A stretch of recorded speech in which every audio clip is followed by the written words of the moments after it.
Namaste, sir. So, I have observed one thing that if we look at the major religions and spiritual traditions around the world, we see, and which are well accepted, we see that they emerged from certain places only.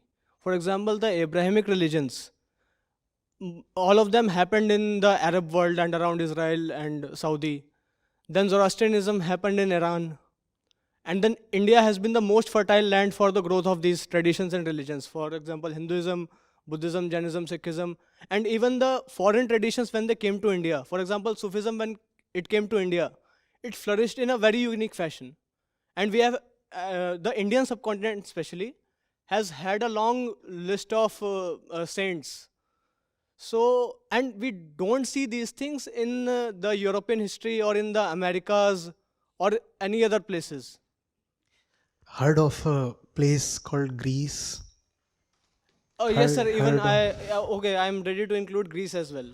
Heard But of Athens? Heard of the sophists, Socrates, Plato, Aristotle? They were not Europeans. It's just that at particular patches in time there exist favorable ecosystems. There was a wonderful ecosystem in Greece before Christ, and you have excluded China, you have excluded yes, sir. Japan. Even China, yes, sir. So what remains then? Taoism, and Confucius. Then we have the Middle East, then we have Iran, then we have India, and India's entire subcontinent. We have also included China, we have included Japan, we have included Europe. What No, remains? but sir, Europe is again, sir. But the way it See, has flourished in India and places around India and Pakistan, these India is areas. one. India, Pakistan, the But subcontinent. Let's take this. it's a bit unique. The way they it Ecosystem, flourished nothing else. here. Ecosystem. Once something starts somewhere, it becomes the thing for that place. What do you know Detroit today for? What do you know California today for? Okay, what do you know Bangalore today for?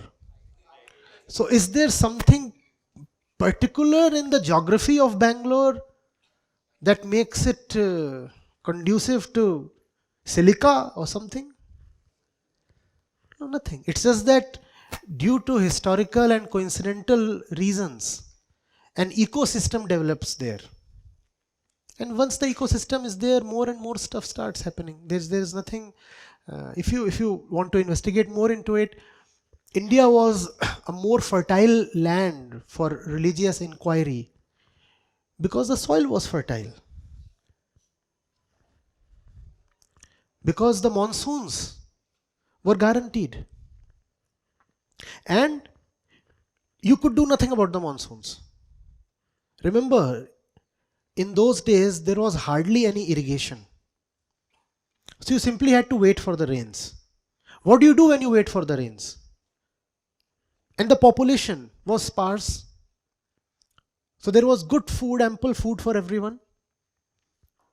And the Indus Basin and the Ganga Basin are one of the most fertile basins in the world. The alluvial soil here coming right from the Himalayas. So you had abundance of everything.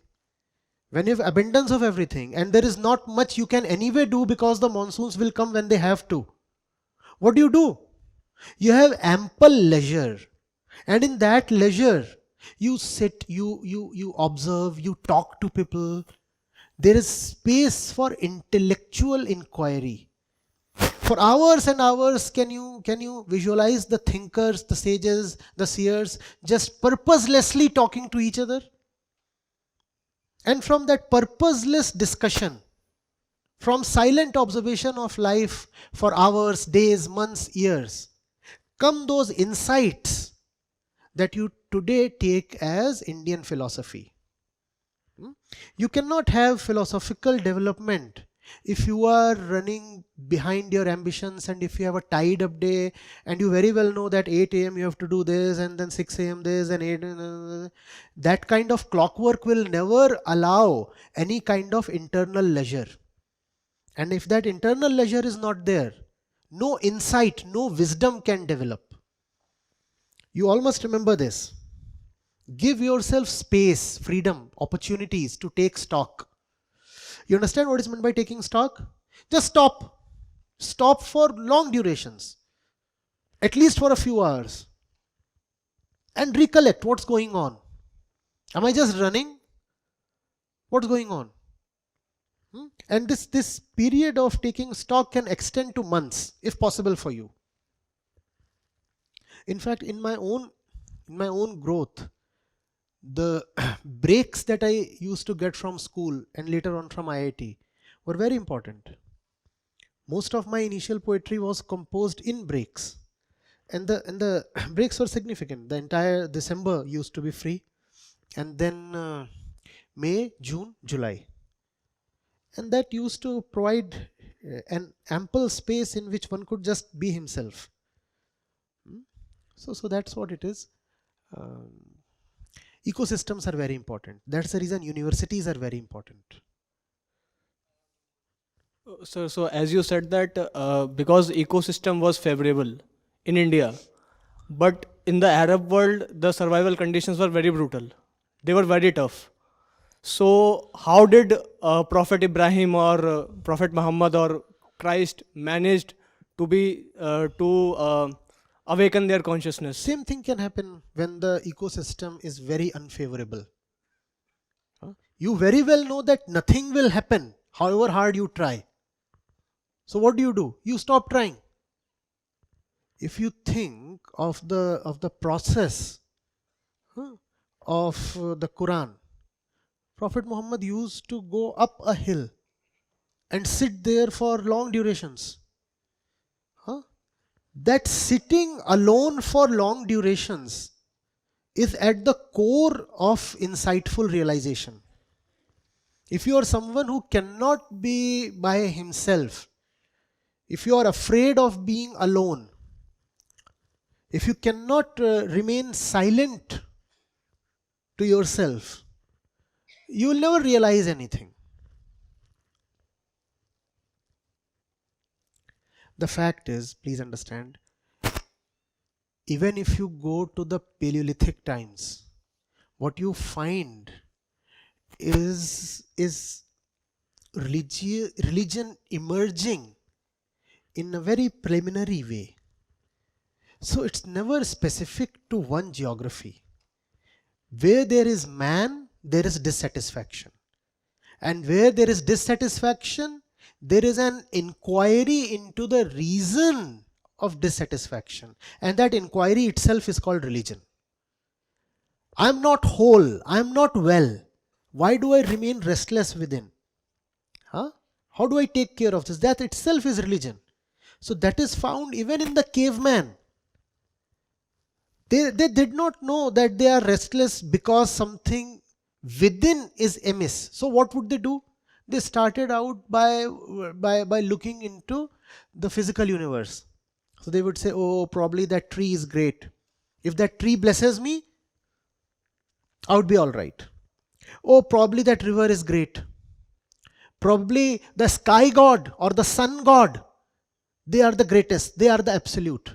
So there is a search within the human being, always for the greatest, the best, the absolute. And that's what differentiates man from animals. Animals do not search for the best, the greatest, the final, the infinite, the absolute. Man always searches for that. And if life is not used in searching the absolute and meeting it, then life is wasted. So there is a point in the history of evolution of human beings when we started to think. That point comes 70,000-80,000 years before today. And the moment that point comes, also you start seeing the emergence of some kind of worship. Our brains, the moment they gain some maturity, one of the things that come immediately to the brain, the mind, is that it starts to worship. Now what does worship mean? Think of it. Worship means there has to be something bigger and I prostrate in front of it. So this search for Bigness. That bigness is your destiny. That's what Vedanta calls as Atma. Huh? And it's not a doctrine, it's not a dogma. It's contained within you. Even if you deny Vedanta, that restlessness will remain. So Vedanta is not a concept or a principle. It is just expressing what is already within you, irrespective of whether you believe in Vedanta or not. That's why I said that there is no need to believe. It is. What is need not be believed in. It can be known. There is no need to believe.